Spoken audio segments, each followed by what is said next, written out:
You meet someone. Their smile is warm, their laughter contagious, their presence a safe harbor in a chaotic world.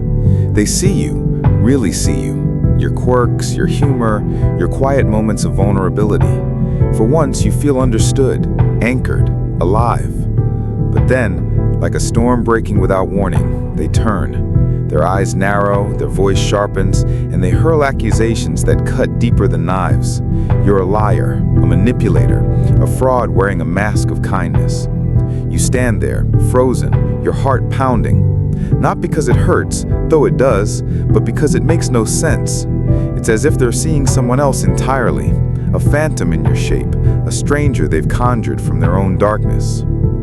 You replay every moment, every word, every glance. Did I miss something? Was I too open, too guarded, too something? You question your memory, your sanity, your worth. But what if the truth is more sinister? What if the problem was never you? Carl Jung once said, "Everything that irritates us about others can lead us to an understanding of ourselves." But what happens when someone is so terrified of that understanding that they'd rather burn the world down than face their own reflection?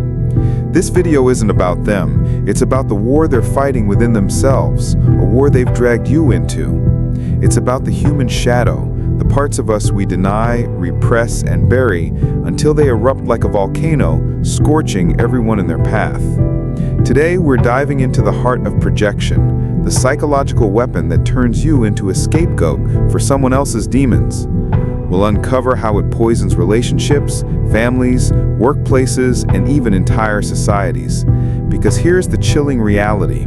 The person accusing you might not even know they're lying. Their shadow is speaking, and it's louder than their soul. By the end of this video, you'll know how to spot projection, how to shield your mind from their chaos, and how to stop carrying their darkness as your own.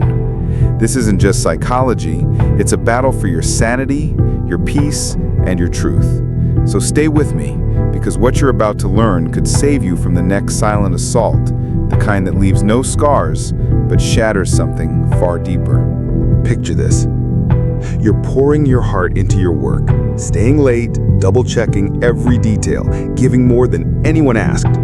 But your boss calls you lazy. They hover, criticize, nitpick, yet dodge accountability when projects fail. You start to wonder, am I not enough? Or you're in a relationship, opening up, sharing pieces of yourself you've long kept hidden. Things feel electric, alive, until they accuse you of being distant, cold, unlovable. You're stunned. You've been vulnerable more than ever. Yet they ghost you, leaving you to pick up the pieces of their accusations. It doesn't add up. It's not supposed to. This is the shadow self, a concept Carl Jung described as the hidden parts of our psyche we refuse to acknowledge. Our jealousy, rage, shame, cowardice, desires.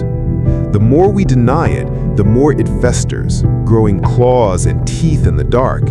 And when it escapes, it doesn't just whisper, it screams. It projects.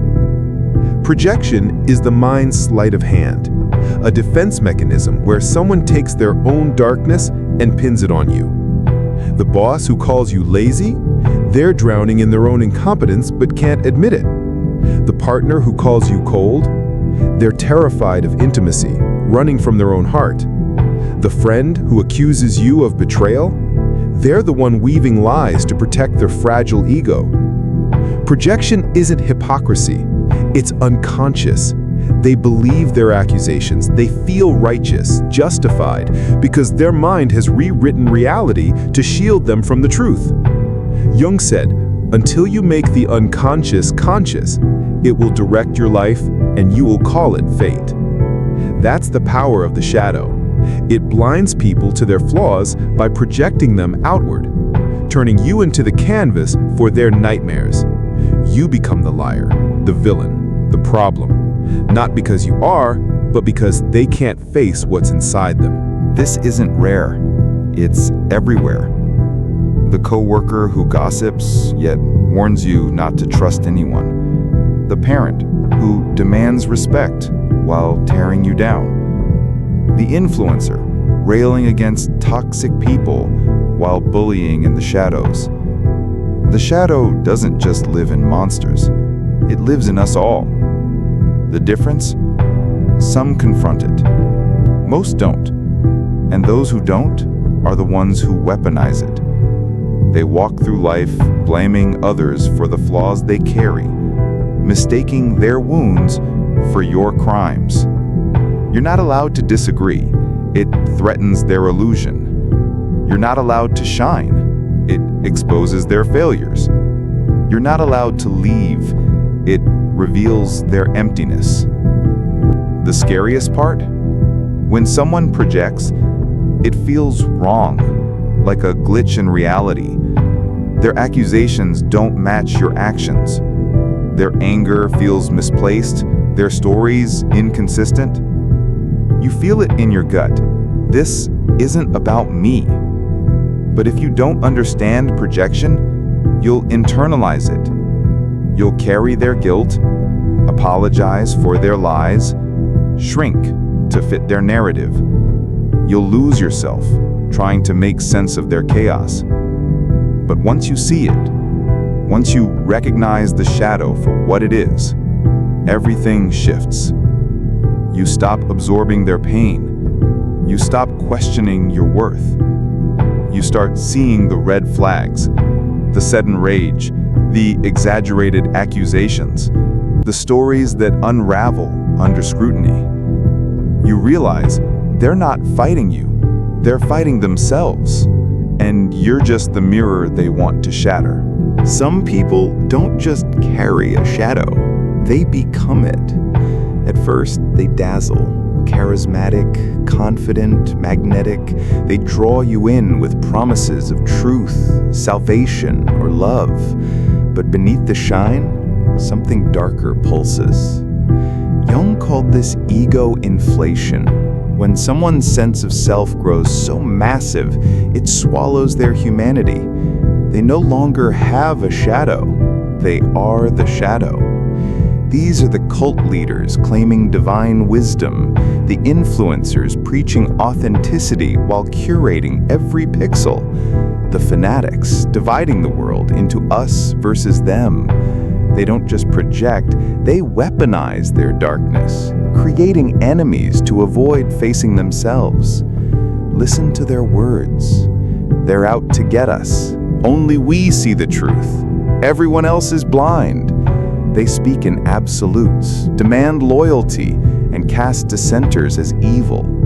This isn't just projection, it's projection with power, and it's lethal. History is scarred by these figures, leaders who rose with promises of greatness only to unleash chaos, pointing to outsiders as the source of all pain. But it's not just history. Look around. The influencer shaming others while hiding their cruelty. The guru demanding worship while promising healing. The activist who trades justice for outrage. When someone believes they're above fault, they become capable of anything. Because to them, you're not human. You're a threat. The danger lies in their certainty. Ego inflation doesn't whisper, it roars. It feeds on attention, thrives on division, and builds echo chambers where doubt is treason. These people don't just lie, they believe their lies. They don't think they're manipulating you, they think they're saving you. And that's what makes them unstoppable. Until you see through them. We live in an age of masks. Social media has turned Jung's concept of the persona, the face we show the world, into a performance, a brand, a currency. We curate our lives, filter our flaws, delete our doubts. The influencer with daily affirmations hides their rage. The friend who's always fine snaps with sudden venom. The leader preaching unity sows division. The shinier the mask, the darker the shadow behind it. Jung warned that when we cling too tightly to our persona, we lose sight of who we are. We become prisoners of our own performance, terrified to admit we're flawed, human, real. Every time you scroll through a perfect feed, you're not seeing lives, you're seeing costumes. And the cost of those costumes is steep. Anxiety, imposter syndrome, loneliness. We're not just lying to others, we're lying to ourselves. The shadow doesn't vanish when we ignore it. It grows, it waits. And when it breaks free, it doesn't care who's in its path. It sabotages relationships, fuels outbursts, whispers insecurities. But there's another way. Jung believed true strength comes from facing the shadow, from saying, I am not just light, I am darkness too. That's not weakness, it's power. When you embrace your flaws, no one can weaponize them against you. When you drop the mask, you give others permission to do the same. So, how do you survive projection? How do you protect yourself when someone tries to pin their shadow on you? It starts with awareness. Here are the signs to watch. Sudden overreactions. A small comment triggers an explosion. The intensity feels wrong, misplaced, like it's not about you. Accusations that don't fit. They call you selfish when you've been generous, aggressive when you've been calm. The mismatch is a clue. They're seeing their own reflection. Extreme language, like always, never, everyone, no one. Absolutes are rarely truth.